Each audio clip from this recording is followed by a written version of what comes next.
ಕರ್ನಾಟಕ ಮೌನದೊಳಗಿನ ಮಹಾಕಾವ್ಯ, ಇದು ನೆಲವಲ್ಲ, ಕಾಲವೇ ಕುಳಿತು ವಿಶ್ರಾಂತಿ ಪಡೆದ ಸ್ಥಳ. ಇಲ್ಲಿ ಕಲ್ಲುಗಳು ಜಡವಲ್ನಾವ, ಅವುಗಳಲ್ಲೇ ಇತಿಹಾಸ ಜ್ಞಾನಸ್ಥ ಪರ್ವತಗಳ ಎದೆಯಲ್ಲಿ ಮೌನಕ್ಕೆ ಭಾಷೆ ಕಲಿಸಿದವಳು ಈ ಭೂಮಿ. ಮಳೆ ಬೀಳುವ ಮುನ್ನವೇ ಮಣ್ಣು ಪ್ರಾರ್ಥನೆ ಆರಂಭಿಸುತ್ತದೆ. ನದಿಗಳು ಇಲ್ಲಿ ಹರಿಯುವುದಿಲ್ಲ, ಅವು ಸ್ಮೃತಿಯಂತೆ ನೆನಪಾಗುತ್ತವೆ. ಕಾವೇರಿಯ ಪ್ರತಿ ಅಲೆಗೂ ಒಂದು ವಂಶದ ಉಸಿರು ಅಂಟಿದೆ. ಶಿಲ್ಪಗಳ ಕಣ್ಣುಗಳಲ್ಲಿ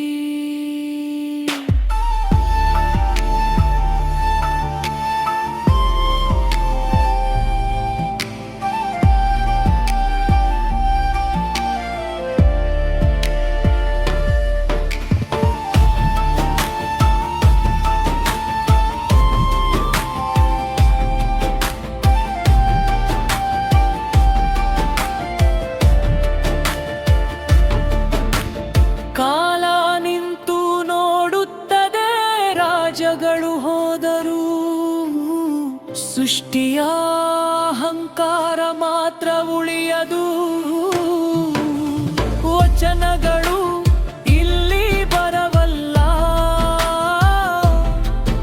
ಅವು ಮನುಷ್ಯನ ಒಳಗೆ ಹುಟ್ಟಿ ಅಹಂಕಾರವನ್ನು ರೂಢಿಸಿ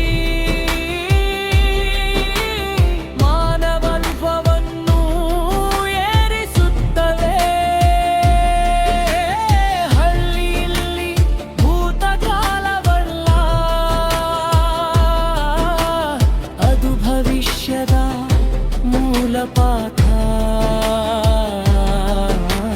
ನಗರಗಳು ಬೆಳೆಯುವಾಗಲೂ ಬೇರು ಮಣ್ಣಿನಲ್ಲೇ ಧ್ಯಾನ.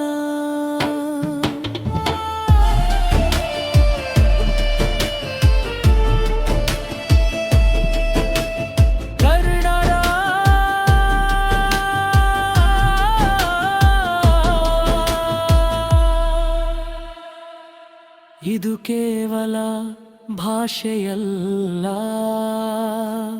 ಅದು ಅಂತರಾಳದ ಶಿಲ್ಪಕಲೆ. ಮಾತಿಗಿಂತ ಮೌನದಲ್ಲಿ ಹೆಚ್ಚು ಗಾಢ.